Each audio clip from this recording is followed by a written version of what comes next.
Magandang hapon mga kabay. So meron pa akong approve dito mga kabay. Job number 39333 letter B. Ang model nito mga kabay, DWA6411. Finishing sander ng DeWalt mga kabay. Ayan. So ang papalitan natin dito, carbon brush,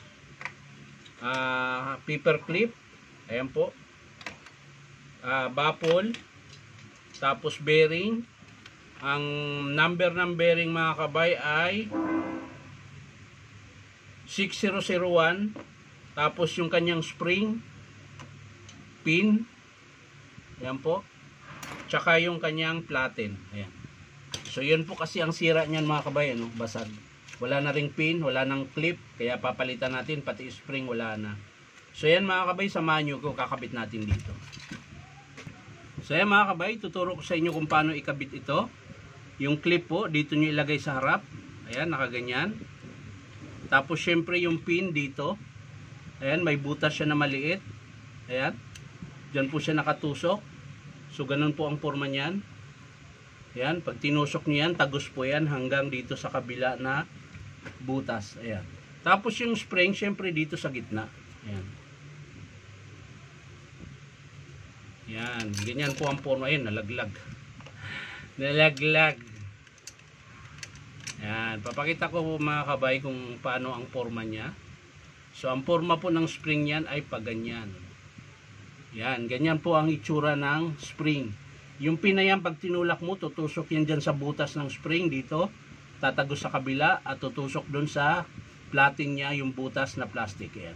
So yun yung formahan niya. So bahala na kayo mga kabay kung paano yan ipasok doon. Pwedeng pukpukin nyo dahan-dahan, pero syempre ingatan nyo baka mabasag yung platen. Sa akin din naman, ganun din ang gagawin ko, pero iipitin ko siya sa gato para madali siyang maipasok yung pin.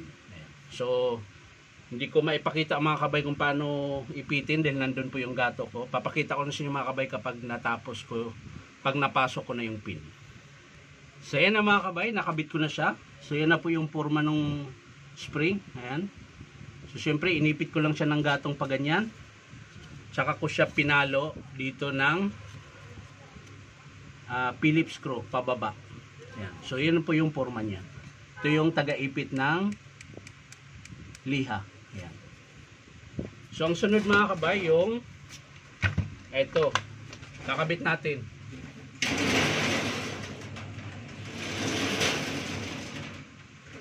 Kakabit natin yung rubber tsaka yung isang paper clip niya, yung sa kabila naman. So syempre una mga kabay, kailangan muna natin kalasin natin yung rubber.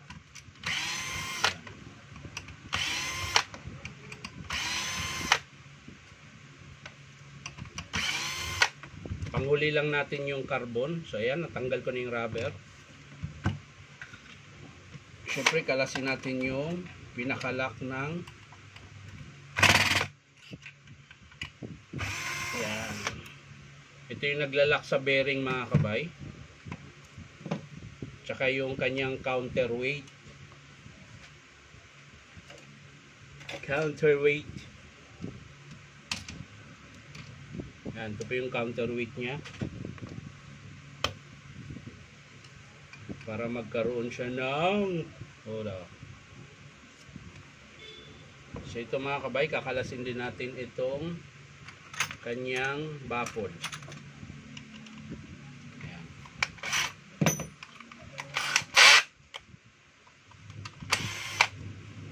So sa mga gustong magpa-repair mga kabay, punta lang po kayo dito sa 530 T. Alonso, Santa Cruz, Manila.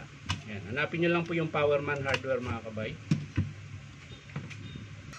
So yan mga kabay, lilipat lang natin yung rubber boot nya. Ayan. Kung paano po siya ilagay. Ayan, tutusok nyo lang dyan. Ayan. Sa may butas.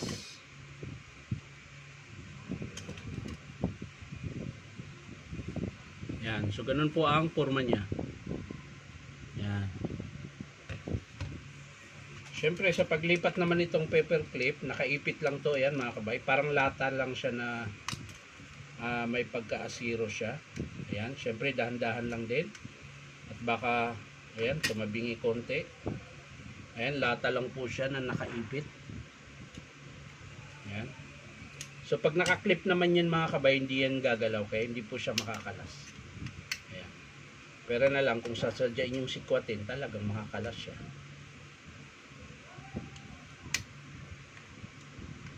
So ayan mga kabay, nakalas ko na. Ayan. So paglagay nyo mga kabay ay pag ganun lang din po. Ayan. Baliktad. Maliktad.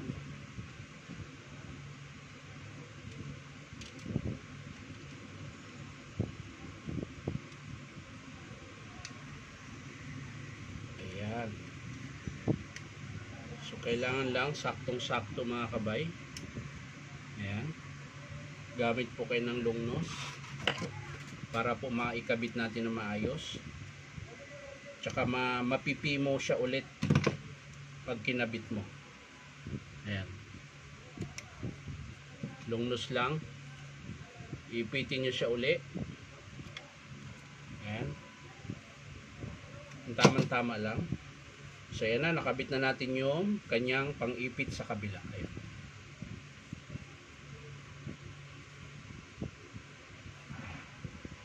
So ang sunod mga kabay ay yung kanyang, balik natin yung bearing. Ayan. Tapos ito. Ayan. So hindi naman siya magkabaliktad mga kabay. Hindi siya magkabaliktad. Dito pala dapat mga kabay. Ayan. Kailangan pa lang i-press mga kabay. Masikip. Kailangan i-press mo siya dito. Kung wala ka naman pang-press mga kabay, kahit kailangan mo lang na hindi siya masisira o kaya bearing din na luma, saka nyo pukpukin. So yan mga kabay, nailagay ko na po yung bearing. So ilalagay na po natin ito.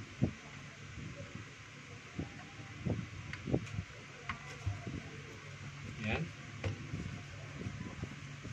So kailangan pag di lumapat mga kabay, sikwatin nyo lang. Yan.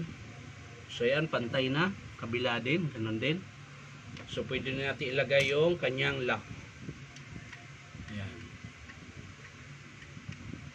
At syempre may kasama yang screw. Ayan.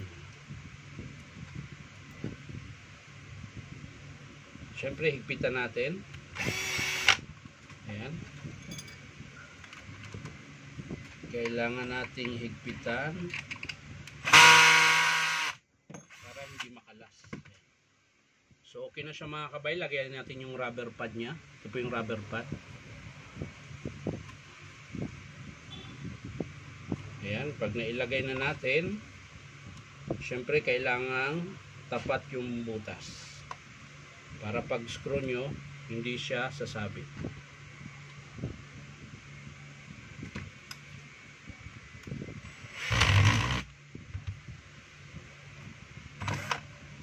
Hoy.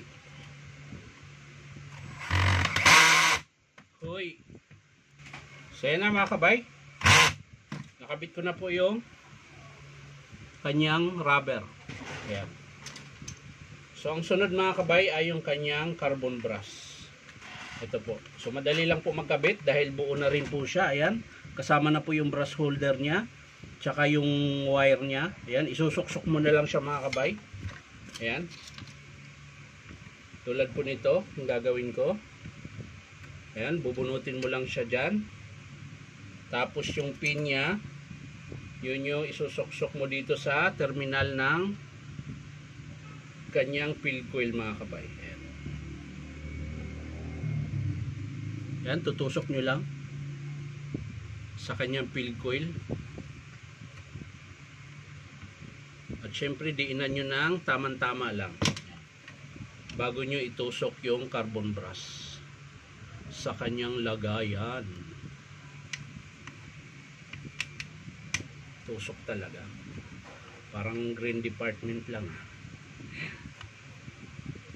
So yan na mga kabay, naikabit na natin yung isang carbon. So ang sunod yung sa kabila naman. Ayan. So ito yung luma mga kabay. Ayan, maiksi na po yung carbon. Ito naman po yung bago. So ganun din pong gagawin nyo.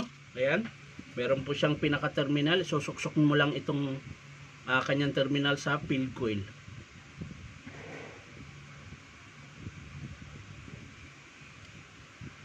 Dahan-dahan lang, huwag masyadong malakas.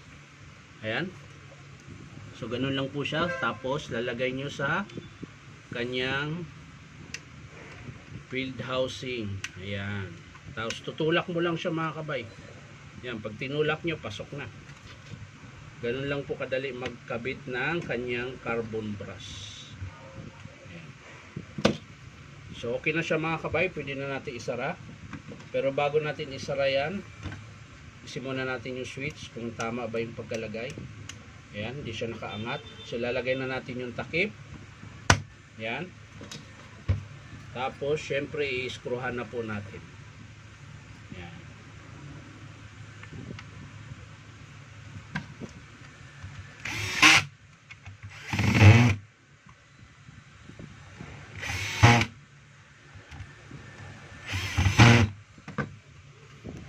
So yan mga kabay, tapos na. So titesting na po natin.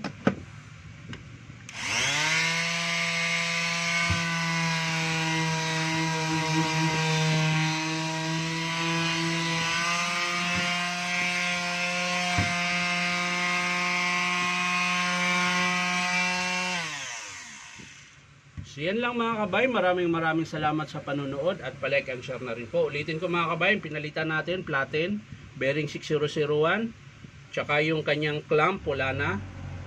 Clamp, tsaka spring, tsaka pin, tapos carbon brush.